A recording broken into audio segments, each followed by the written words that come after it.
फांसी का झूला झूल गया मर्दाना भगत सिंह, दुनिया को सबक दे गया मस्ताना भगत सिंह। जी हाँ, हम बात कर रहे हैं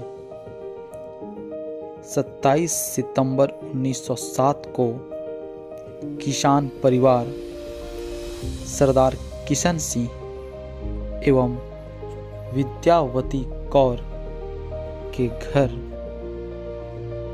लायलपुर जिले के बंगा गांव में जन्मे सरदार भगत सिंह का।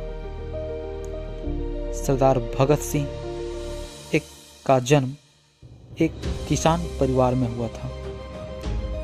जब वो बड़े हुए उस समय उनके चाचा अजीत सिंह और स्वान सिंह भारत की आज़ादी में अपना सहयोग दे रहे थे। ये दोनों करतार सिंह सराभा द्वारा संचालित गद्दर पार्टी के सदस्य थे। भगत सिंह पर इन दोनों का गहरा प्रभाव पड़ा था, इसलिए ये बचपन से ही अंग्रेजों से घृणा करने लगे थे। भगत सिंह करतार सिंह सराभा और लाला लाजपत राय से अत्यधिक प्रभावित थे। 13 अप्रैल 1919 को जलियांवाला बाग हत्याकांड ने भगत सिंह के बाल मन पर गहरा प्रभाव डाला। लाहौर के नेशनल कॉलेज की पढ़ाई छोड़कर भगत सिंह ने 1920 में महात्मा गांधी द्वारा चलाए जा रहे अहिंसा आंदोलन में भाग लेकर विदेशी वस्तुओं का बहिष्कार किया। 14 वर्ष की आयु में ही भगत सिंह ने सरकारी स्कूलों की पुस्तकें और कपड़े जला दिए। उनके इस कार्य से प्रभावित होकर गांवों में भगत सिंह के पोस्टर छपने लगे थे। भगत सिंह पहले महात्मा गांधी द्वारा चलाए जा रहे आंदोलन और भारतीय नेशनल कॉन्फ्रेंस के सदस्य थे। 1921 में जब चौरा चौरी हत्याकांड के बाद गांधी जी ने असहयोग आंदोलन को बंद कर दिया तो इस बात से दुखी होकर भगत सिंह चंद्रशेखर आजाद के साथ मिलकर काम करने लगे। आजाद के साथ मिलकर कई आंदोलनों में उन्होंने भाग लिया, चाहे 9 अगस्त 1925 को शाहजहांपुर के लखनऊ से चली 8 नंबर डाउन पैसेंजर से काकोरी नामक स्थान पर लूट की घटना हो या अन्य घटनाएं। काकोरी घटना का इतिहास में काफी नाम है। इस घटना को अंजाम भगत सिंह, राम प्रसाद बिस्मिल, चंद्रशेखर आजाद और प्रमुख क्रांतिकारियों ने मिलकर अंजाम दिया था। काकोरी कांड के बाद अंग्रेजों ने हिंदुस्तान रिपब्लिकन एसोसिएशन के क्रांतिकारियों की धड़पकड़ तेज कर दी और जगह जगह पर अपने एजेंट बहाल कर दिए। भगत सिंह और सुखदेव लाहौर पहुंच गए। वहां उनके चाचा सरदार किशन सिंह ने एक खटाल खोल दिया और कहा, अब यहीं रहो और दूध का कारोबार करो। भला भगत सिंह ऐसा कर सकते थे? उनके चाचा जी भगत सिंह की शादी करवाना चाहते थे और एक बार लड़की वालों को भी लेकर पहुंचे थे। भगत सिंह कागज पेंसिल से दूध का हिसाब करते, पर कभी हिसाब सही नहीं मिलता। सुखदेव खुद ढेर सारा दूध पी जाते और दूसरों को भी मुफ्त पिलाते। भगत सिंह को फिल्म देखना और रसगुल्ले खाना काफी पसंद था। वे राजगुरु और यशपाल के साथ जब भी मौका मिलता था फिल्म देखने चले जाते थे। चार्ली चैपलिन की फिल्में बहुत पसंद थी।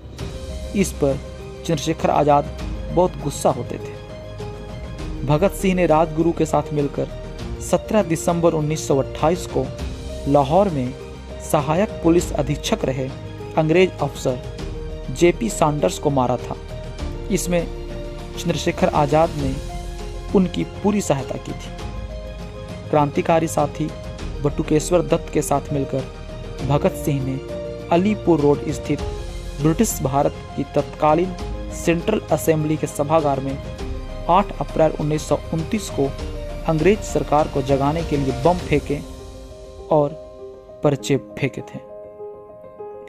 भगत सिंह क्रांतिकारी देशभक्त ही नहीं बल्कि एक अध्ययनशील विचारक, कलम के धनी, दार्शनिक, चिंतक, लेखक, पत्रकार और महान मनुष्य थे। उन्होंने 23 वर्ष की छोटी सी आयु में फ्रांस, आयरलैंड और रूस की क्रांति का गहराई से अध्ययन किया था। हिंदी, उर्दू, अंग्रेजी, संस्कृत, पंजाबी, बांग्ला और आयरिश भाषा के मर्मज्ञ चिंतक और विचारक भगत सिंह भारत में समाजवाद के पहले व्याख्याता थे। भगत सिंह अच्छे वक्ता, पाठक और लेखक भी थे। उन्होंने अकाली और कीर्ति 2 अखबारों का भी संपादन किया था। जेल में भगत सिंह ने करीब 2 साल बिताया। इस दौरान वे लेख लिखकर अपने क्रांतिकारी विचारधारा को जन जन तक पहुंचाने का काम किया। जेल में रहते हुए उनका अध्ययन बराबर जारी रहा। इस दौरान उनके लिखे गए लेख व विचार को आम जन तक पर्चा के माध्यम से पहुंचाया गया।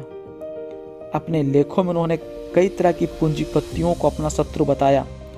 उन्होंने लिखा कि मजदूरों का शोषण करने वाले चाहे एक भारतीय ही क्यों ना हो, वह उनका शत्रु है।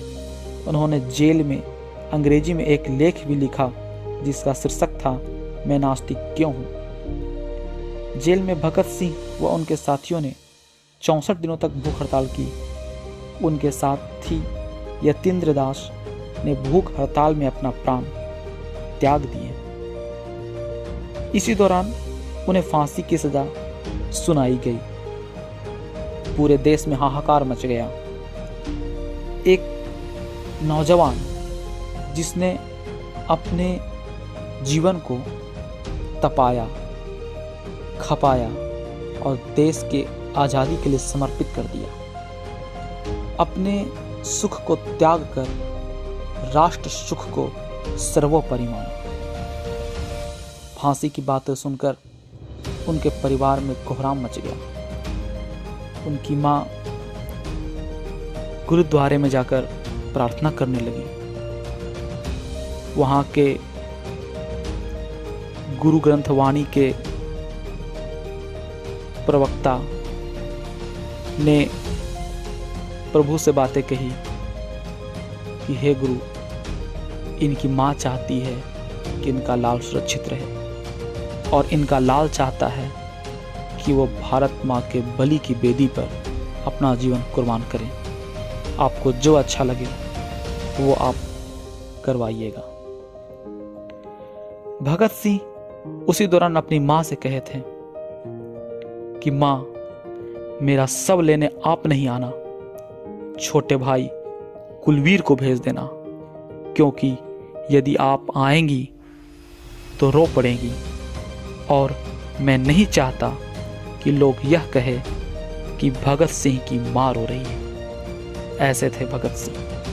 23 मार्च 1931 को भगत सिंह तथा उनके 2 साथियों सुखदेव व राजगुरु को फांसी दे दी गई। उनके फांसी दिए जाने से पूरे देश शोक में डूब गया, लेकिन भगत सिंह अपने कर्मों से एक ऐसी मिसाल छोड़ के गए हैं जो आने वाले युवाओं के लिए आदर्श रहेगा। धन्यवाद।